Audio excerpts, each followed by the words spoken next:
Alex, what's up, brother? Welcome to Get Leaner and Live Longer. I'm so glad you're here. This is going to be fun. This is gonna be awesome, Nate.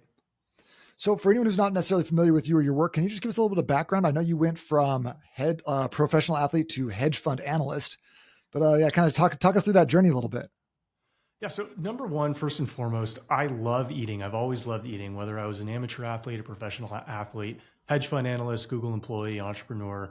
I have always looked forward to eating delicious food. And one thing I noticed when I was a professional athlete is if you're good looking, you speak well, you wear clothing that fits you, it is very difficult for people to say no.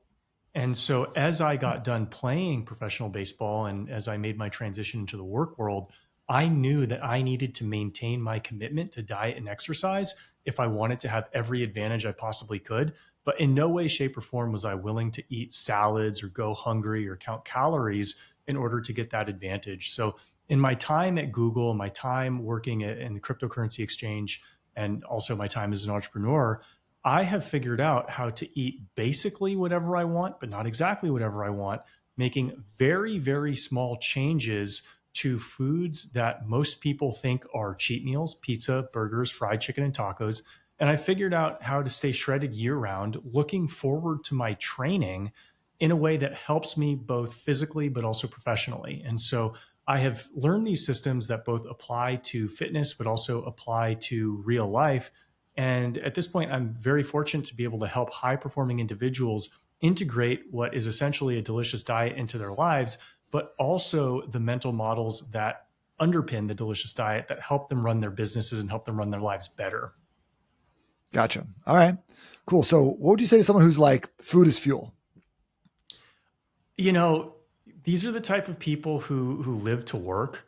And if you really think that food is fuel, my guess is you probably have some vices that don't include eating. And so, and that might be okay. Like you may be able to keep your vice consumption in check and you may be able to just look at food as fuel. Very few people fall into that bucket. And most likely, if you believe that food is fuel, you're probably not looking for cheat codes to be able to get a little bit leaner while enjoying your food more. You know, this podcast might not be for you.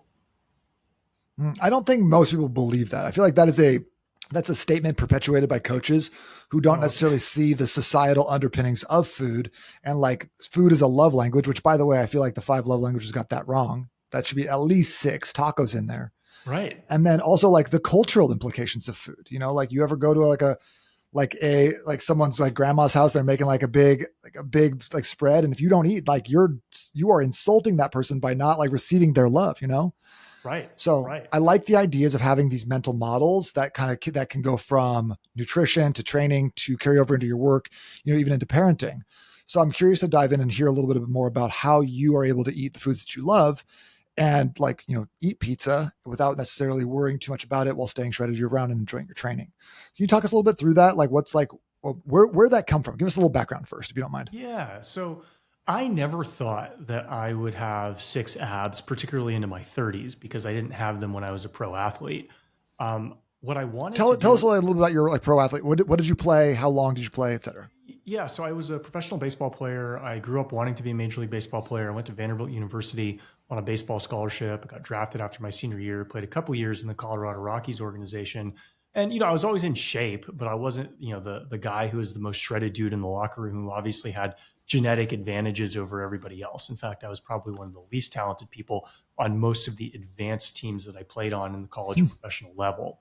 Wow. And so, I was never the type of dude who was going to restrict eating in any meaningful way so I could have another ab. I never thought that abs were in the cards for me because I thought that I had to do those sorts of things in order to have abs. What I wanted to do when I was in the work world is I wanted to be able to confine my focus on training into an hour per day that I would be in the gym. And I didn't want to think about it very much. I wanted it to be sustainable. And ultimately, the easiest way to make something sustainable is to make it enjoyable. And so, most people, when they look at fitness, they look at diet, they look at health, they look at it from a fixed mindset standpoint. They look at it from a no pain, no gain standpoint. They look at it and they falsely believe that the harder they make it for themselves, the better the results are going to be. And that's not true. And so, what I realized was that if I can continue to train at a higher and higher level, then my resting metabolic rate is going to get faster and faster. And I realized this after years of experimentation where I would look at myself with my shirt off in my early 30s and think, is somebody putting steroids in my water? Like, how do I look like this? I'm not trying any harder than I tried when I was an elite athlete, but I look so much better. And what I figured out was that most people who train regularly train too much, and their workout programs are oriented towards degree of difficulty. They think if they do one more rep or one more set, or they shorten their rest periods, or they do it while they're hungry, or they do it in a fasted state, that this is going to be the key for them unlocking that next level of physique gains. But what I realized accidentally is that if you simply train to get stronger and faster, the byproduct of you getting stronger and faster is your body is going to guzzle through fuel in a way that it never has before. And so I realized that I could take more off days than the next guy. I could take more rest periods in between sets, and I could do fewer sets than the next person because that allowed me to do each set or do each interval sprint at a higher capacity than most people. So most people who train regularly train too much to train hard. And I want to really double down on that, because if you want to do something right, you can't do it 24/7. So I realized that almost everybody who wants to get in shape, if they're hungry, there is no way they're going to go and have a powerful workout. Now, that doesn't mean you're eating junk food. That doesn't mean you're drinking soda. But if you're eating whole foods, if you're eating protein dominant real food when you're hungry until you're full, unless you have some sort of metabolic condition, you have elevated blood sugar, you're diabetic, for most people, if you pair that with a functional training plan, your appetite is going to auto regulate. You're going to eat about the amount of food that you need, because hunger isn't random, particularly if your sleep and your stress are in check. And you're going to have powerful workouts. And the thing is, powerful workouts are the key to having a fast metabolism. And most people are doing at least one thing wrong that's preventing them from having powerful workouts. And for many people, it's believing that you can't be eating cheeseburgers and you can't be eating pizza, and you can't be eating fried chicken. And I realized that if you simply make these foods in a protein dominant fashion and you use healthy oils rather than eat them the way they're prepared in restaurants, most people, including myself, can have success that they never thought was possible. I agree with you. I think there's a lot of assumptions you're putting here. Sleep in check, stress in check, cook at Sure. home. All of those things are like challenging things that I coach a lot of people through. Like those are not just like assume A. But I want to talk about the workouts, because I think that this is a trap that a lot of men fall into, especially a lot of high performing men who have always been trained that got to go 100% in all things all the time. So, they won't have worked out since high school, and they'll be like, I want to do a workout program. I want to do 5 or 6 days per week. I want to hit cardio on my days. I want to do core and whatever. And they start doing, like you said, way too much, because they don't understand that they are only going to improve 1% per workout. So they throw 100% at it and they get beat up, and now they can't walk for 3 days. They have to use a walker to get to the toilet. And they're like, and then suddenly, like what you're talking about, it's not sustainable anymore. Personally, I kind of experienced the same thing. When my son was born in 2021, I cut my training back from 5 days per week to 2 days per week, because I was really, really low on time. I hit like 3 or 4 exercises, worked on getting a little bit stronger, working to like a 6 to 8 rep range. And my gains got way better than they ever had been in the past, doing way less work. So I think there's a lot to what you're saying. So I'd love for you to expound on specifically like the fitness side of things, and how chasing performance is probably more beneficial for 99% of people than chasing volume and this like kind of bro split that we see on TikTok. So the number one thing is, to be motivated, you need to have dopamine that justifies the work that you put in. The juice must be worth the squeeze. And for most people, when they try a fitness program, it's sort of like a penance that they're paying. They've kind of ignored their health for 6 months, 9 months, a couple years, few years, decade. They look at themselves in the mirror, they're disgusted, and it's like a thorn in their side. They want to pull it out as fast as they can. And they think that, oh, because I've been so bad for so long, if I just make it hurt hard enough or hurt bad enough, then I will be rid of all of the gluttony that I participated in over the last 5 or 10 years. And that's just not true. They think they can undo 10 years of bad behavior in 3 months. And it's absolutely untrue. And it's also going to lead to burnout, if not injury.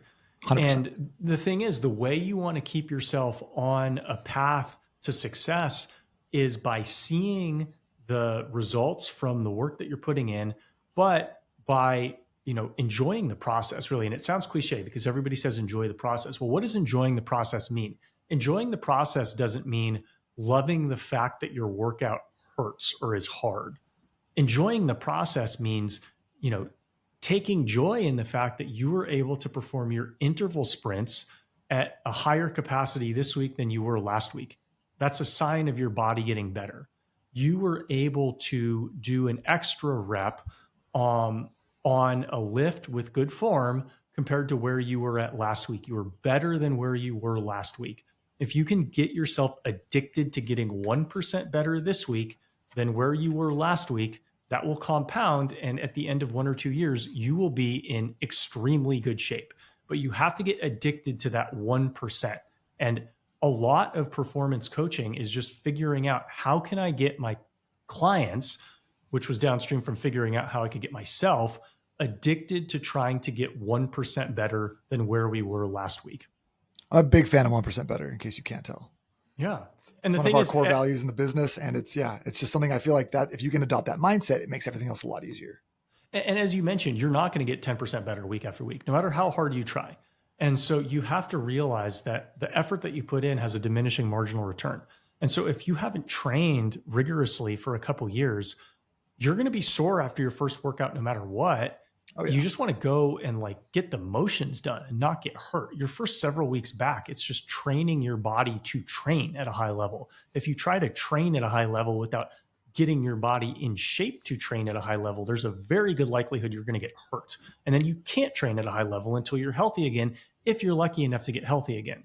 And so that's a really good point. And I don't think people understand that those first workouts are not necessarily going to be your biggest and baddest workouts. It's again, conditioning your body to be able to handle the workouts that are coming down the pipeline at month 2, 3, 4.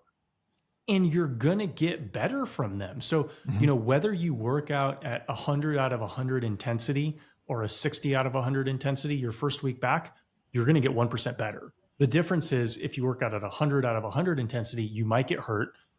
You're going to dread going to the gym, and you're not going to get any better results than going. You're going to get sore shit too, though. If you work out 100%, your first tip, you're going to get sore either way, whether you're going 60% or 100%. And so there's no actual return on your incremental effort. And a lot of my job is figuring out how can I make sure that my clients are getting return on their effort? Because the one way that you can guarantee someone's going to quit is if they develop learned helplessness. And a lot of times, a lot of people say, it's better to try and fail than to not try at all. And I would actually disagree with that, because when you try and fail, you eventually teach yourself that trying isn't worth it. And so it's very important that when you're trying to execute a program that has a very high likelihood of working, because you want to train yourself that effort equals success. Effort equals success. This is why training a functional program in the morning is actually very important for high-performing individuals who may not have predictable dopamine from their job. So if you're a broker and maybe you get one big deal every 2 months, every 3 months, most days you don't get dopamine. Most days are reminders that you're average or below average. And you can't go through life thinking that you're average or below average. You need to have stimulus that is coming into your eyes, getting into your brain, telling you that you're a winner. And so if you can have a successful workout every morning, that can offset the intermittent dopamine that you get with your life. And ultimately, you will train yourself that the juice is worth the squeeze, the effort is worth it. And it does make sense to work hard in a sustainable fashion, because the outcome that you get will justify the effort that you've put in. I love it. And I also love what you said about the morning. I was actually having a debate with one of my friends about this, who was saying that doesn't really matter what time you work out. And I said, I've never met someone who's been extremely financially successful and extremely fit at the same time who does not work out in the morning. Yeah. I've met people who are fit who work out in the afternoon. And I've met people who are, not like either one of those things, who are working out at night or whatever. But I've never met anyone who's really killing it on every area of their life who's not getting a morning workout. Can you speak a little bit more to why that's so important? First thing, you have to remind yourself that you're a winner. So if you want to think about time efficiency, okay, if you work out in the morning, your brain is turned on after you're working out. You're in a better mood after you're done working out. And so the person who gets up at 6 to work out and get to their job at 8:30 is going to have more energy than the person who gets up at 7 and has a little bit more traffic going to work. Their brain doesn't turn on quite as much. They're a little bit slower in the morning. So the guy who's already up, despite the fact that he might be sleeping an hour less, is going to have more energy than the guy who slept that extra hour. Okay. So the guy who's working out in the morning is going to be more productive in the morning. And then the afternoon comes and a lot of crazy things happen. A lot of unpredictable things might happen in your day. And so the guy who's already had his workout is guaranteed to have had that workout that day. Whereas the guy who has not already had his workout, it's like 50-50, whether something comes up and that guy's not going to get to the gym. And then when that guy gets to the gym, oftentimes if you train hard and it's 5-6 o'clock, that's going to get your metabolism ramping. And that's actually going to make it very hard for you to get restful sleep later at night, particularly if you're a pre-workout kind of guy.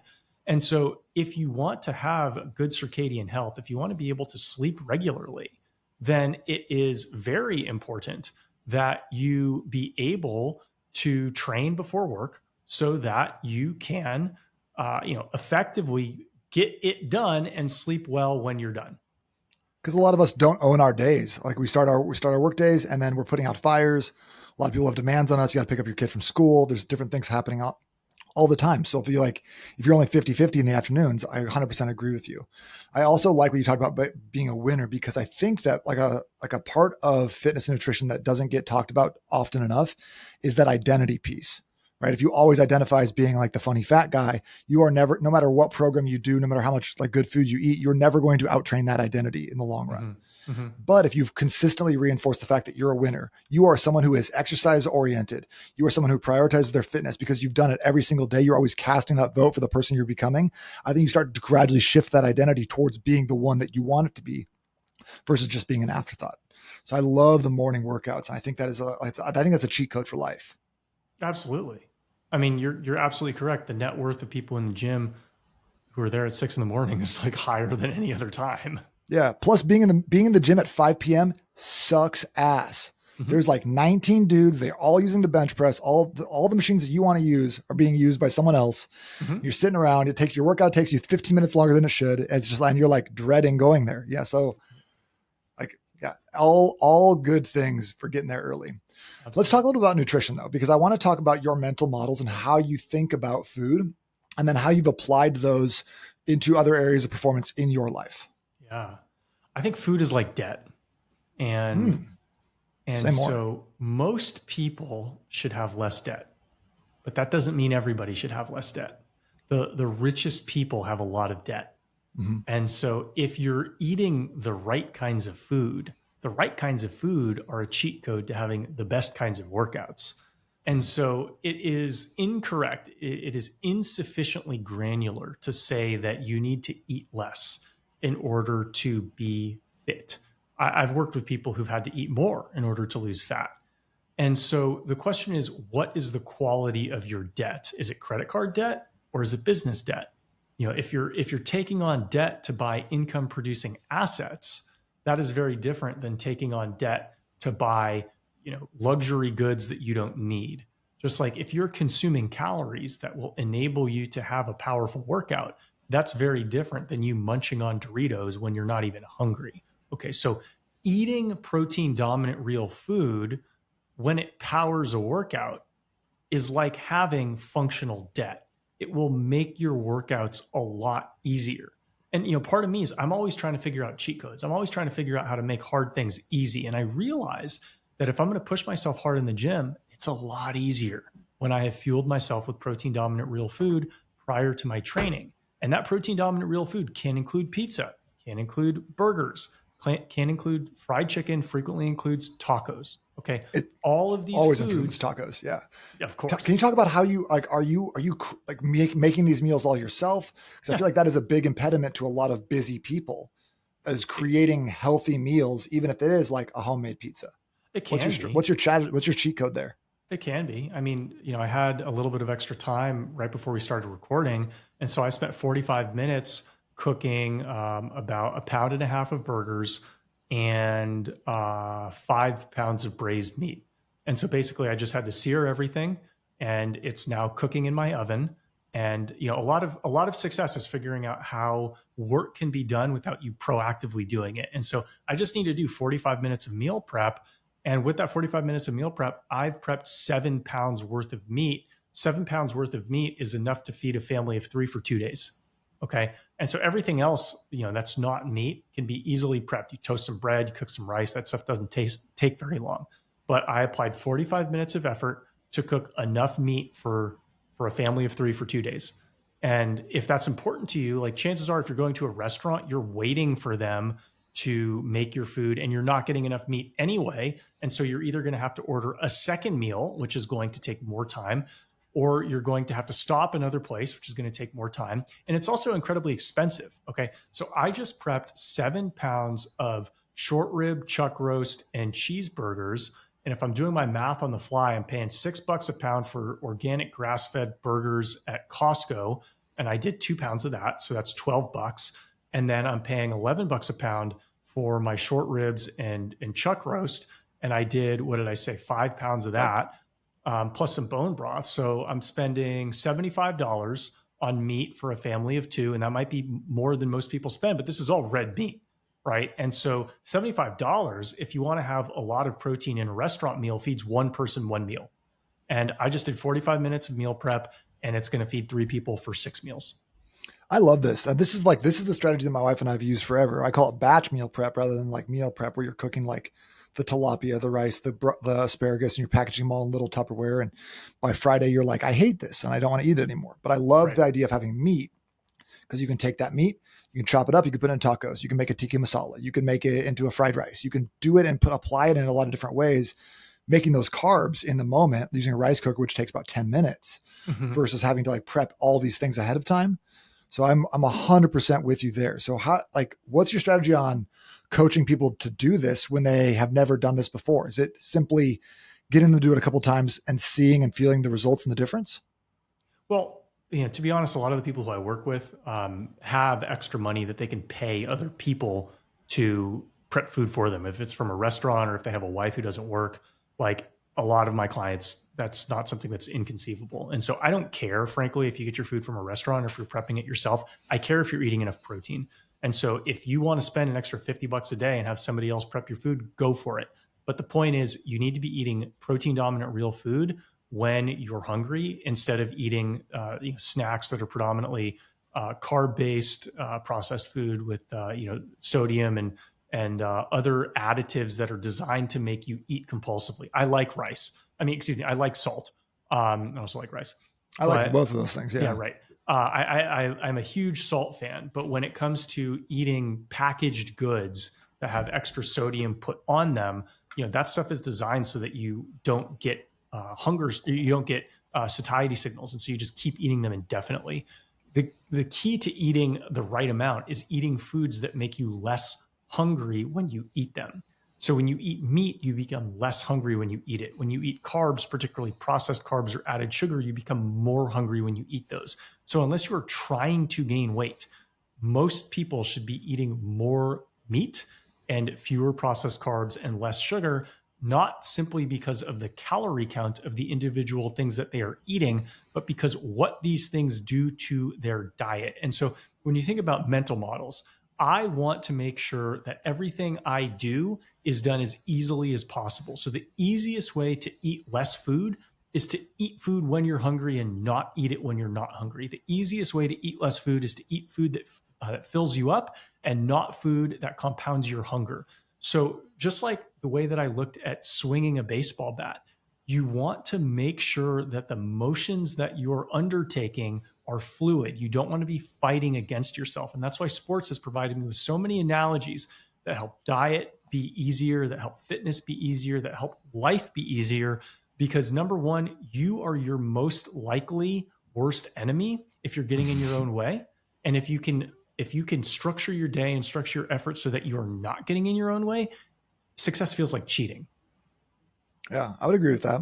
I do think one of the biggest things that I struggle with clients is like, because no one is going to debate you on eating real food is better for your body, better for your hunger, better for your metabolism. I think when the rubber meets the road, though, people have a hard time because snacks are all around us all the time. And there's a candy jar here. And how are you helping people stay away from those snacky type of moments when we're eating because we're bored, we're stressed, or, we didn't sleep well and we're tired? You want to have meat. So the same reason why I have 5 pounds of meat in my refrigerator now and I'm cooking another five It's accessible. It's there. is because you want meat to be accessible. So I'm getting hungry right now. When we get done, I'm going to go heat up a tortilla and put some braised beef in the tortilla. And I'm going to eat 2 of them. I might eat 3 of them, and it's going to taste really good. And guess what? Like, I have no desire to go eat Doritos on top of that. I like eating tacos, right? And so if Speak my language. if tacos aren't enough for you, if burgers aren't enough for you, if pizza isn't enough for you, that might be a little bit beyond my capacity to help. Most people are pretty happy eating these foods. If you need candy on top of that, if you need processed food on top of that, you're actually a drug addict. And the one type of people that I have difficulty helping are alcoholics and drug addicts. I love helping people who love eating delicious food because I love eating delicious food. But if you have a relationship with this type of food, similar to a junkie who does too much cocaine or drinks too much alcohol, that's a little bit beyond my capacity to help. Yeah, I agree. One of my rules is just if it doesn't have protein in it, don't eat it. I think Yeah. that makes it kind of simple. So like that way, when you're like at the store and you're like, should I have these watermelon Sour Patch Kids? You look and there's no protein. You're just like, that's an automatic no, or it should be. And I feel like that's like one of the mental models that I try to encourage people to adopt is like, if it doesn't have protein, don't eat it. Yeah. What's your rule on protein per pound? Do you have one? I try to make sure that my protein consumption is roughly equivalent to my carb consumption on a daily basis. Okay. I will consume a little bit more carbs than my protein, but I try to keep it roughly in line. And I don't think about protein per pound. I think about eating when I'm hungry. So that means some days I'm eating 220 grams of protein because that's what my hunger levels dictate. Some days I'm eating 150 grams of protein, 140 grams of protein because that's what my hunger levels dictate. I really think that believing that you need to eat the same amount every day, even if your activity levels are the same, is quite misguided because people will overeat. You go to a big dinner, you're out with friends, you're eating more than you need to. Guess what? Your body is still drawing on that fuel the next day. And if you think that, oh, well, I overate 500 calories yesterday, but I can go right back to eating the same amount today, even when I'm not hungry, it's like you're making it hard for yourself. If you're less hungry, just wait until you're hungry before you eat. And so, generally speaking, my macronutrient consumption will even out over the course of a week. It'll Mhm. probably, I weigh 190 pounds. I'm probably eating roughly 190 grams of protein per day on average. But as I mentioned, it's going to fluctuate. And so I don't care. I don't care what it is, as long as it's like roughly in line with the carbs that I'm eating, I'm good. And I don't pay attention to dietary fat because I eat to taste. And, it's always worked well for me. Cool. You're not probably putting a lot of extra additional fats on top. The peanut butters, the cheeses, the oils. I eat cheese and I cook with oil. Like, it's pretty hard to cook food without using Sure, but oil. not a ton of additional stuff. Plus, like if you're cooking at home, you're always going to be using less oil than if you go out to a restaurant. That's true. Yeah. Yeah. And I try not to use more oil than necessary, but Sure. my diet does have a good amount of fat. It probably has almost as much fat per gram, grams of fat as it does protein, but that's always worked for me. I don't eat keto, but I eat lower carb than the average American. The average American is probably eating a majority of their calories from carbs, where I'm True. eating probably about 50% of my calories are going to be from fat. And Oh wow. then, because fat's got 9 calories per gram, and I eat roughly as many grams of fat as I do carbs or protein. Wait, you're eating Um, 100 and like kind of 190 grams of fat, or like you're talking yeah, about calories? no, I eat about 190 grams of fat. Wow. Okay. Yeah, on an average day, I'll probably eat about 190 grams of fat, maybe 180, 190 grams of protein, and maybe 220, 230 grams of carbs. Cool. So you're talking about a style of like intuitive eating, essentially, Mm-hmm. like eating when you're hungry, eating to satiety, but just literally making sure that the quality of your food matches the output that you're looking for. So only choosing those high quality foods that are not hyper processed, not filled with additional sugars and fillers and things like that. Yeah. Um, I think this is hard for a lot of people who are starting off on their journey, or in kind of like my experience, getting people to eat intuitively, only eat when they're hungry, separate the boredom and the stress and the tired eating from actual legitimate hunger signals. Where's What is your strategy, or how are you coaching people on how to do that, how to recognize a true hunger signal versus a habitual hunger signal? I always eat at 12 o'clock because it's 12 o'clock. I'm super tired. I just need a little bit of energy. I just need a little pick me up. If you restrict the carbs that you eat and make sure that your food is protein dominant, real food, you're typically not going to eat that out of boredom. And so people typically eat processed carbs out of boredom. And so if you think to yourself, am I hungry enough to eat some ribeye steak with a little bit of beans? If that sounds good, if that sounds appetizing, you're probably hungry. If it doesn't sound appetizing, you're probably not hungry. And you're probably bored. I like that. I like that. I feel like, again, those questions, those mental models, kind of the ways we can work through the thought progressions to lead us to the right result. Yeah. And the other thing is, if you don't know if you're hungry, you're not hungry. Like, how do you know if you need to go to the bathroom? Like, you just know. Like, it's pretty obvious.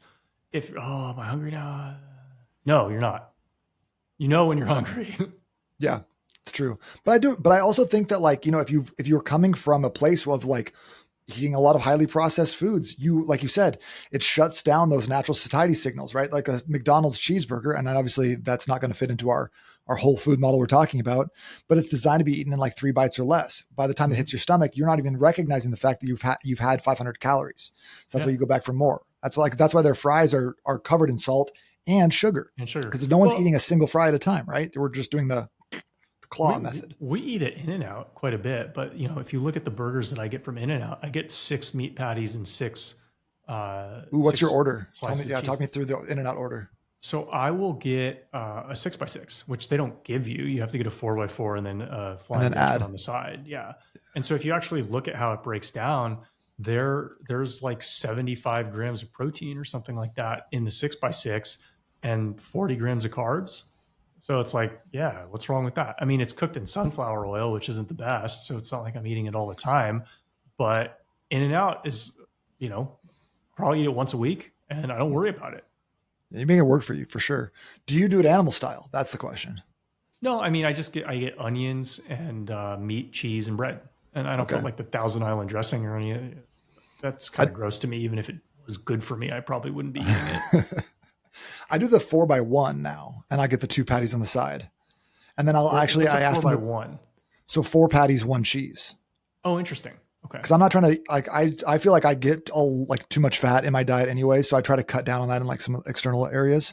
So I do the 4x1. Venison. Get venison burgers. Venison tastes almost identical to fattier ground beef, but its fat profile is significantly less. I need to either get into hunting or get a hunting friend then, because I like the. Buy it online. In Texas, I go to HEB. It's more expensive than ground beef, but it's less expensive than steak. And so I can get 14 ounces of ground venison at our HEB for like $14. They blend it with beef too. So they do cut it. But if you actually look at the macronutrients, it's like 25 grams of protein for 160 calories. So it's like 63%, 63% protein, 37% fat. I like those ratios. Yeah. Cool. Another thing I learned recently was that In-N-Out, if you order you can actually have them chop the peppers, like the spicy peppers, and put them on the burgers for you. Yeah, you can do that. Yeah, that's been a new addition to my In-N-Out order, and I love that.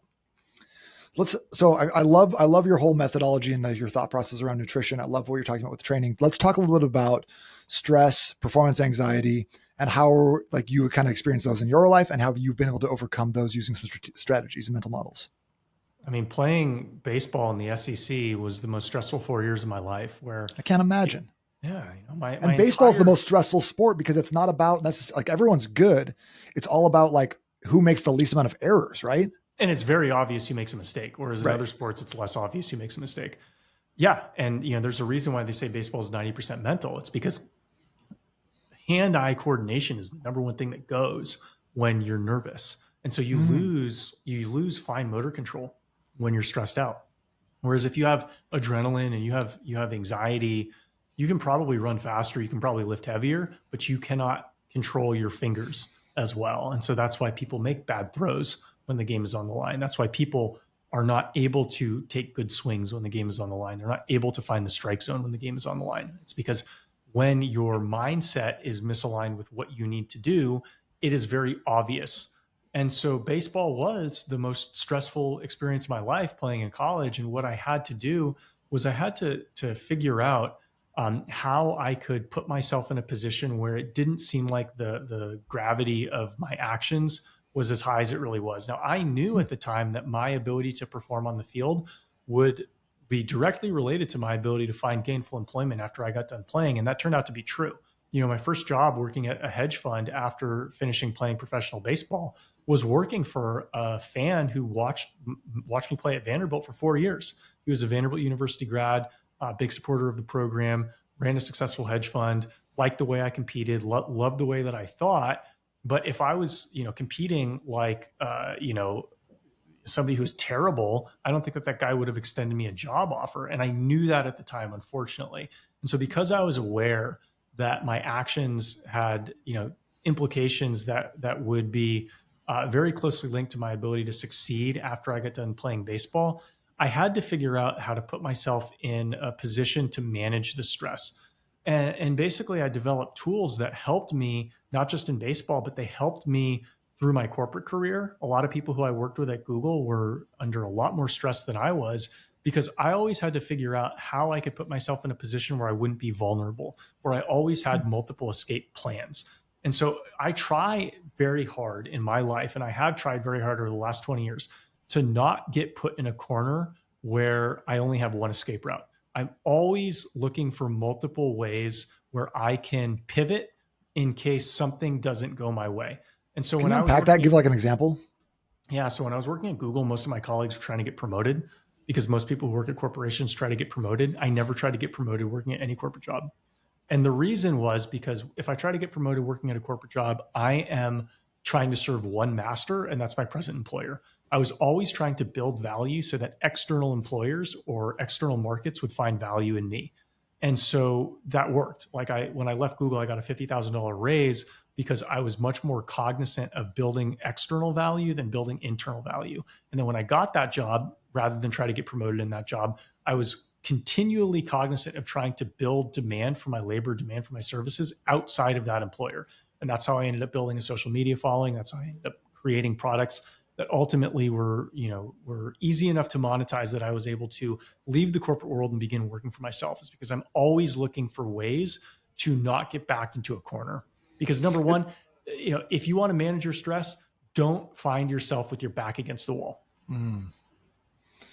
And for you, would that come down to building new skill sets, or like when you're talking about like creating external value, is it like creating like more value that you could potentially bring to other markets, Yeah. or is it like posting on LinkedIn? Where are you? How are you creating external value? Now I'm curious. So when you work for a company, that's one employer that wants you to do a number of different things to promote you, but a lot of external employers don't care. A lot of getting promoted within a large American company is learning systems that are Mm. not transferable to your next employer. I never cared about learning these systems. I never cared about playing the political game because, as far as I was concerned, if it didn't have a seven-figure implication, politics was overrated. And so I was always cognizant, like, what can I take with me? If I'm in good shape, I can negotiate for more money externally. So I was always willing to go to the gym. I was never willing to look tired so I could hit some number so I could get a pat on the back. I always wanted to be able to be marketable and be able to walk into someone's office and inspire confidence in them to believe in me. And so, you could say that's very selfish, but guess what? Companies are very selfish too. And you need to be selfish if you want to survive. And so I was always trying to put myself in a position where somebody would look at my resume and somebody would look at me and say, I want to hire that guy. And that meant that I needed to learn basic sales skills. It meant I needed to learn corporate navigation, corporate strategy work, partnership work. But it didn't mean that I needed to learn very much about Google's internal systems. And Gotcha.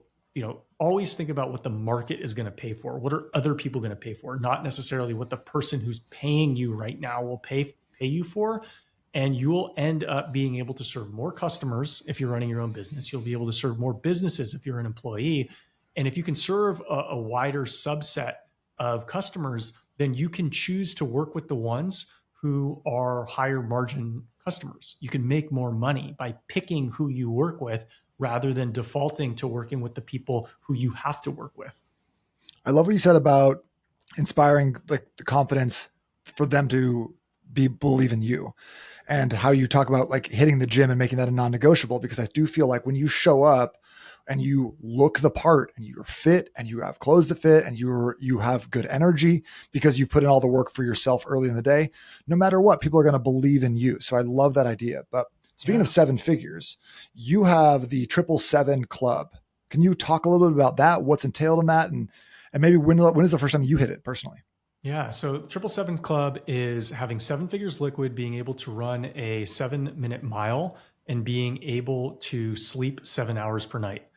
Um, Everybody who can do these three things is typically in a very good mood. There are a lot of people who can do two of those things, but the third one is elusive, right? And usually the people who are very good at doing a smaller number of these things are hyper fixated on improving their lives by getting a higher net worth, even if they can't run a 7 minute mile. Oh, I want to get to 15 million, but I can't run a mile in under 8 minutes. Like, okay, well, that's great if you can get to 15 million, but your life would be better off if you just had like 2 million and you could run a 7 minute mile than if you had 15 million and you can't, because you're going to be healthier. You're going to feel more confident with your shirt off. Your wife is going to look at you differently.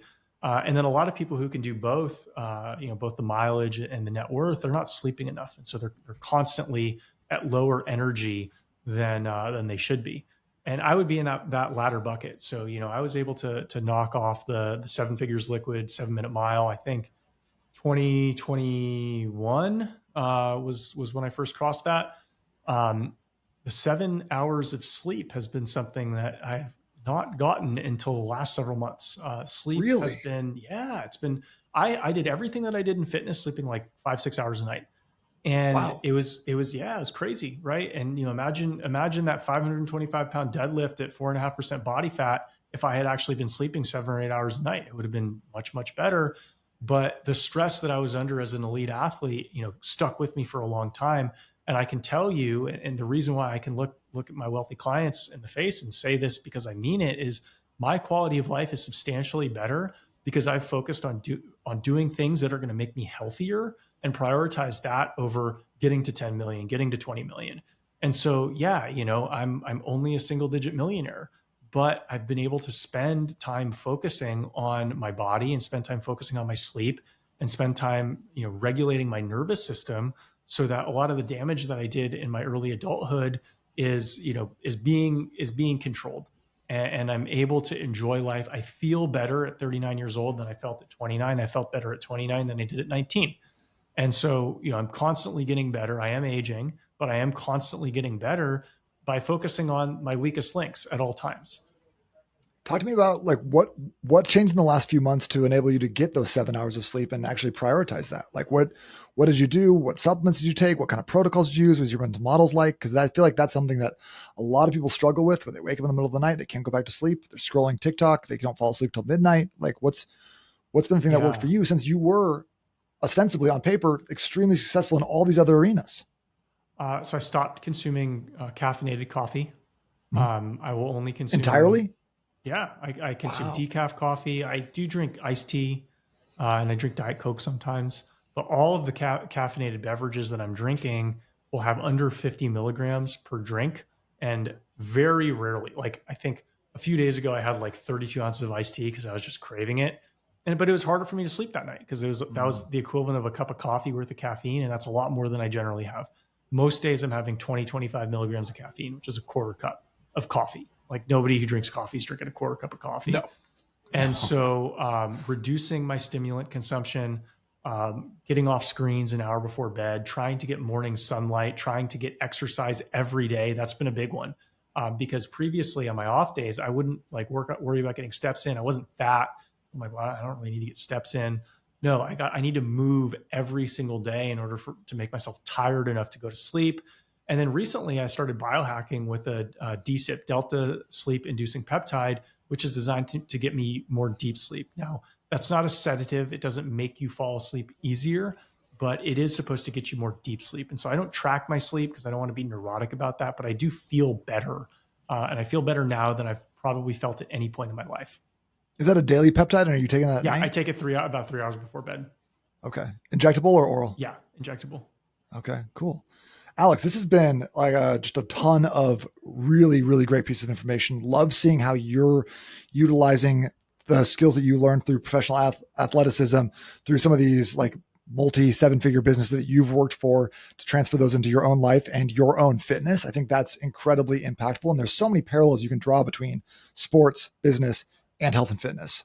So before we jump today, I just kind of want to open it up to you. Anything that we missed that we should that or that you feel like we'd be remiss not to talk about before we go?